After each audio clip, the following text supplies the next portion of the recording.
Tatlong sibilyan naman ang dinukot ng mga hinihinalang miyembro ng Abu Sayyaf sa Patikul, Sulu noong Sabado. Kinilala ang mga ito na sina Levi Gonzalez, isang technician ng Globe Telecom, asawa nitong si Daniel at isang Sheriff Hulhasan Abirin. Bumabiyahe raw ang tatlo sakay ng isang multicab ng kidnapin ng mga bandido. Na-recover na ang multicab habang kinasana ang recovery operations para sa mga bihag. Bago ang insidente, binalaan na ni Pangulong Duterte ang Abu Sayyaf kaugnay ng nalalapit umanong pag-ubos niya sa grupo.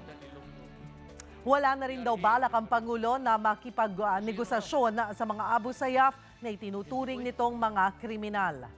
Maghintay lang kayo. But when I was mayor, I said, there will be a reckoning of all of these cruel and brutal things that you're doing. Maghintay-hintay lang kayo kasi nag-assemble lang kami ng...